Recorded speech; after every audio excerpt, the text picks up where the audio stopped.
আজকে আমার জীবনের সবচেয়ে কঠিন প্রশ্ন, বউ আগে না কাস্টমারের শাড়ি আগে? কারণ দুজনই বলছে আজকেই লাগবে। সিন ১, সকাল ৮টা, দোকানের সামনে। আমি দর্জি মানুষ। আমার দোকানের নাম মা টেইলার্স। কিন্তু সমস্যা হলো মা নেই, আছে শুধু বউ। সকালে দোকান খুলেছি, ঠিক তখনই বউ কল দিল। এই শোনো, আজকে বিকালে আমার বান্ধবীর বিয়ে। আমার ব্লাউজটা রেডি তো? আমি মেশিনের দিকে তাকিয়ে, প্রায় হয়ে গেছে। প্রায় মানে? মানে কাপড় এখনো কাটাই হয়নি। ঠিক তখনই রেগেমেগে হাজির এক কাস্টমার। ভাই, আমার ঈদের জামা কই? ৩ দিন আগে দেওয়ার কথা ছিল। আমি মিষ্টি হাসি দিলাম। দর্জির হাসি দুই রকম, একটা খুশির হাসি, আরেকটা বাঁচার হাসি। আমি দ্বিতীয় হাসিটা দিলাম। বললাম, আপা, ফিনিশিং চলছে। চিৎকার করে বলে, ফিনিশিং মানে? মানে কাপড়ে এখনো হাতও দেইনি। মেশিন চালানোর সময় হঠাৎ ফোন বেজে উঠল। তাকিয়ে দেখি বউয়ের কল। আজকে আমি শেষ। মেশিন বন্ধ করে ফোন ধরি। বউ বলে, শোনো, আজকে কিন্তু লেট করলে বাসায় ঢুকতে দিব না। আমি বললাম, আমি আজকে কাস্টমারের জামা রেখে তোমারটা আগে বানাই। বউ বলে, আরে হ্যাঁ হ্যাঁ, বানাও। হ্যাঁ, তাহলে কাস্টমার আমাকে মেরে ফেলবে।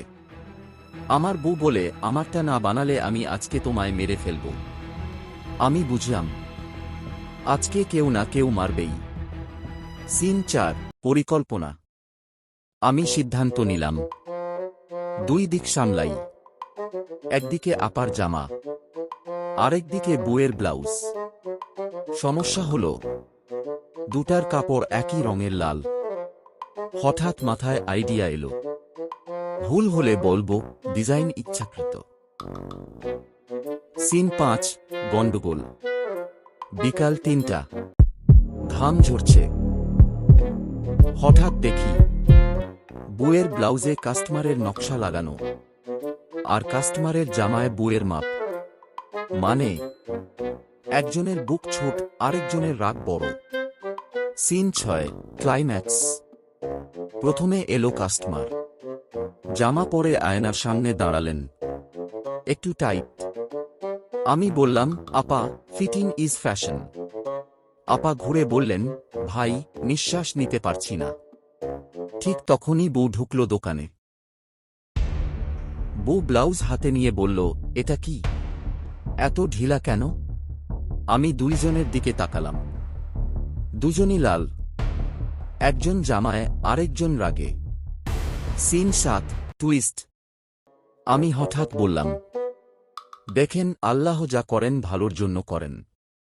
দুজন একসাথে বলল, মানে? আমি বললাম, আপা, আপনি যদি একটু ঢিলা পরেন আরাম পাবেন। আর বুকে বললাম, তুমি একটু টাইট হলে বুঝবা আমি কেমন চাপে থাকি। দুইজন চুপ হয়ে গেল, তারপর হাসি দিল।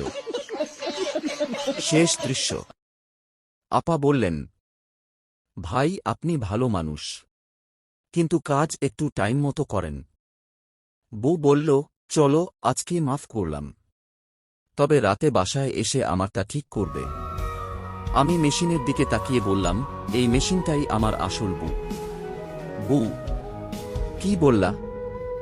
আমি, না না, বললাম, তুমি আমার লাইফ লাইন।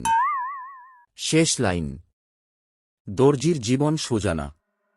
একদিকে কাস্টমারের চাপ, আরেকদিকে সংসারের ভালোবাসা। কিন্তু শেষে বুঝলাম, কাপড় সেলাই করা যায়, রাগও সেলাই করা যায়, শুধু মনটা একটু নরম সুতো দিয়ে সেলাই করতে হয়।